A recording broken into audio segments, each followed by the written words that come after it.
Special thanks to Sherrod Brown and his staff for working together with us to plan this hearing.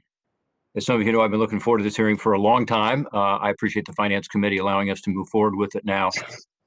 We've got some great witnesses, and I'm sorry we have to be remote because I'd love to be in person talking to you, but I think this is best given where we are with the COVID-19 challenge.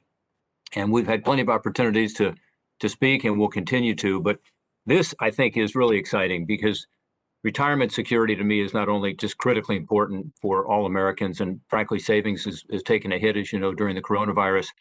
But also, this is an opportunity for bipartisan work. And I think we'll hear about this later from Senator Brown, Senator Cardin, and others. But regardless of who gets the majority in the Senate come January, this is an area where I think we have the potential to make some real progress because I think it has been and will be bipartisan. And when you look at the support it has among the American people, it is really impressive. I mean, everybody talks about who supports what in terms of tax policy. I can tell you the idea of being able to save more for your own retirement is just broadly popular. So this is an opportunity for us. I have worked a lot with Senator Cardin over the years on these issues. I notice he's on the hearing. He's in his office today. I wouldn't say he's in the hearing, but he's joining us remotely. And, you know, we've done some good things, help people save more for retirement, and it has improved retirement savings considerably. Last year, we introduced the latest iteration of Portman Cardin, and that's called the Retirement Security and Savings Act, which has had some broad support, bicameral and bipartisan. In fact, 27 of the Portman Cardin provisions were included in this new Secure 2.0 legislation introduced by the Ways and Means Chairman, a Democrat, Richie Neal, and the Ranking Member, Kevin Brady, on the House side. If that's not bipartisan, I don't know what is. So the two of them coming together, I think, is terrific. And there are some provisions in ours they do not include, and there's some in theirs we do not include. But that, if I view, is just an opportunity when you have so much common ground between the two proposals. So I think it's a really good starting point.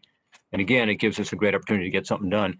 A lot of other colleagues have worked on this issue. Sherrod Brown has worked on it on a bipartisan basis. Senator Daines and Senator Warren have a retirement lost and found bill. I think it's interesting. Senator Collins, Senator Hassan have their assistance to military spouses, which I like.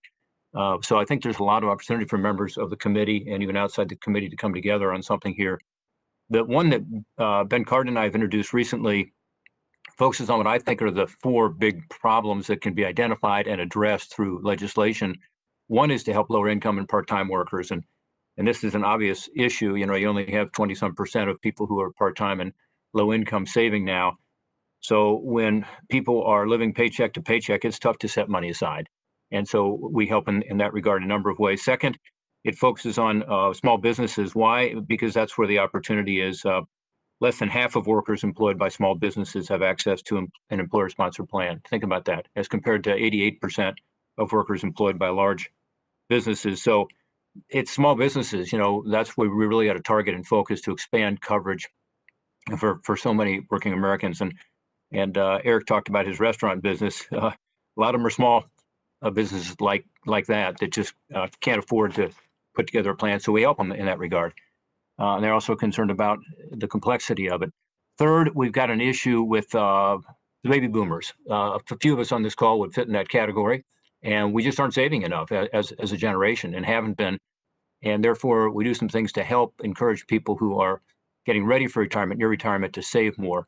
And then finally, as folks are living longer, retirees, even those who have accumulated some savings, are finding that they are outliving those savings. And living longer is good news. Longer, healthier lives is great, but it's tough on our bank accounts, especially when current laws force Americans to start depleting and taxing their retirement savings account at 70 and a half. That's now 72. So that's an issue too. And that long-term savings piece, you know, how do you ensure that nest egg is adequate for people living longer and healthier lives is a key issue. So we've made progress on some of these issues, but the lack of sufficient retirement savings remains an urgent problem for our country. And it's an opportunity, again, for us. In 2020, we moved this legislation to this point. Now in 2021, we got to get it across the finish line. Unfortunately, the pandemic, as we talked about, has just exacerbated the need to improve savings. We may not be seeing a V-shaped recovery in this pandemic. I think we're going to see more, as we have so far, a K-shaped recovery. And it's K in terms of savings, meaning it's not just going down like you normally would in a recession and back up the same way. You have some people who are doing well and others who are not. And many of those who are not are some of these low income and part-time workers we talked about.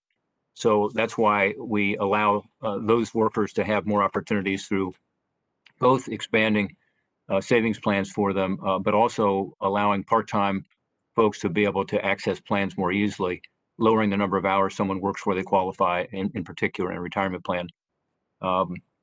We also make the Savers credit refundable, which is not without controversy. I understand that, and some of our Republican colleagues have concerns there, and we can talk about that later, why I think that's important as part of an overall balanced plan. We also have a provision that allows recent graduates to receive matching retirement contributions from their employers as they pay off student loans. Now, this is a good connection between an obvious problem out there with student loan debt and retirement. So it's a way to approach both. Second set of solutions on small business I talked about makes it easier to establish the plans. We increase the tax credit. We have a lot of companies who want to adopt auto enrollment and encourage their employers to save more for retirement, but that can be expensive. And so it does enhance the startup credit for small businesses. It makes offering auto enrollment features much more cost effective for employers. We like auto enrollment, but we make it more cost effective. For those near retirement we talked about, we want to be sure that those who are saving money have the opportunity to be able to spread that out over time. And so that's part of what we do here through QLACs and also through changing the minimum required distribution laws to take it up to 75. By the way, before the pandemic, 9.7% of Americans 75 and older were working. It's, I'm sure, more than that now, but that's up from just about 7% 10 years ago. So we have more and more Americans, again, working into their 70s. That's just a reality. Like all good legislation, we've taken ideas from senators in both parties, and we know there's more to do and more to improve it. I think we can learn a lot about that today in this hearing because we got some great witnesses and great colleagues who are on the dais. So with that, let me recognize my colleague and my friend and fellow Ohioan ranking member, Sherrod Brown, for his opening statement.